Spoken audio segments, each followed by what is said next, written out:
Hey, and welcome back to the Reborn Fitness YouTube channel. Today, I've got a little video to show you what I do when I cool down after the workout, okay? So I've just finished the workout. What do you do usually?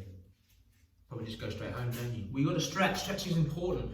So, like with foam rolling, I did mention I like to work my way up. So I like to start at the bottom and work my way up the body, stretching. So first area, I start is with calves. There's different ways you can do a calf stretch. So you can take your foot and you can put it against the wall like this, and then like lean into the stretch. Or you can do the classic, take your foot back like this and stretch your calf. So you can play around different ways. If you've got some stairs at home, you can go home on the bottom step, stand on the bottom step, and then just drop your foot off the bottom step, which is another fantastic way of stretching your calf and getting a deep stretch. So that's the first one.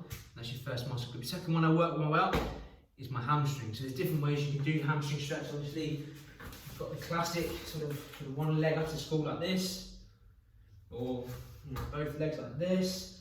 Now how I like to do it is I'm getting up against the wall, get myself as close to the wall as possible, and then from there I just take my legs up and then I just relax into the stretch and sort of hold it for about 2 minutes there, okay? So that's how I stretch my hamstrings, okay? Good, lovely. Next area after that is your quads. So there's many different ways, again, you can stretch your quads. Classic way, against the wall like this, pushing your hip forward, or you can lie flat on the ground like this and just take your leg and dig like this, just pushing your hip into the ground. There are two different ways you can stretch it, okay? If you're really tight against the wall and you can't get your leg up or your leg properly, you can get like a towel like this and like put it up against your foot, and you can like take it back and then use the towel to pull your leg. Sort of, you get the idea. You sort of use it to do any work. To cut that bit out. But you can use a towel as well. Okay, another way. I haven't really used it. That's if you've got really poor flexibility, or you've had like an injury, ACL injury, for example. After that, I stretch my hip flexors. Again, just because I have weakness there, so I like to do this one, pushing my chest forward, hips forward as well. My hips forward, but chest nice and tall and proud, and then just push your hips forward, and you should feel it there. Hip flexors done. Next are your glutes or your butt. Stretch your butt. So there's many different ways. You can hug the leg like this, and then put the elbow and twist around to make it deeper. You can put your leg up, lift underneath, and lie back and pull. That's another way of stretching your glutes. You can do the pigeon stretch, which you can look up on the internet as well, but you have your legs like this, your back leg straight. I'm not very flexible or stretchy, so that's sort of as far as I can go. You can just sit there and actually stretch your glutes. Or you can do another one, which is going for the back, but also gets your glutes. You just lie down and then pull your leg towards your chest, okay? So there's a lot of options there in how to stretch your glutes, okay? Going back to your hamstrings, the way you can stretch your IT bands, a nice way is by lying down here and then taking your leg across, okay? Trying to keep your back on the ground. Obviously, if you're not very flexible like me, you're going to struggle, but that's okay. You've got to start somewhere and just hold it there. I like to have an object by that foot to stop it slipping, otherwise it slips, okay? And that just helps to stretch your lower back, your glutes and your IT bands very, very nicely.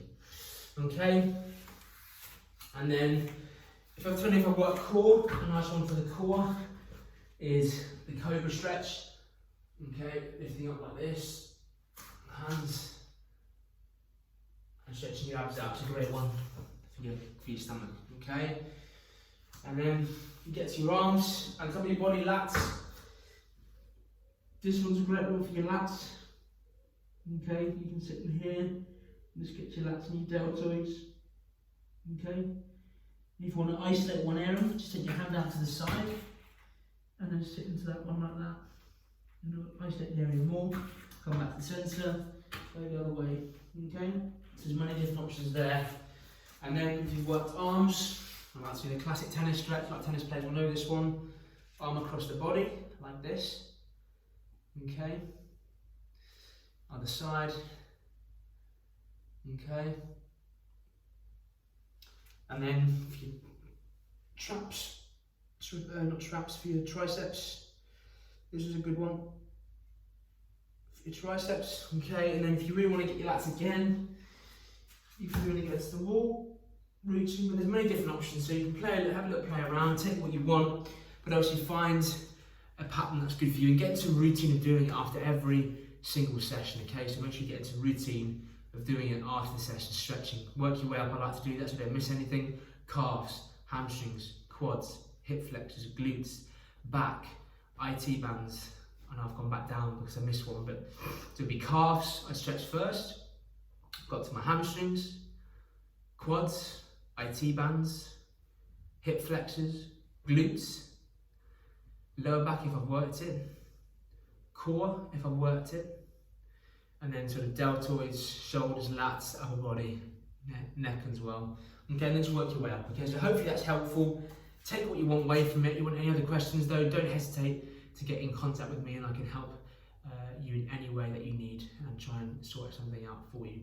Okay, thank you very much for watching and see you all very, very soon.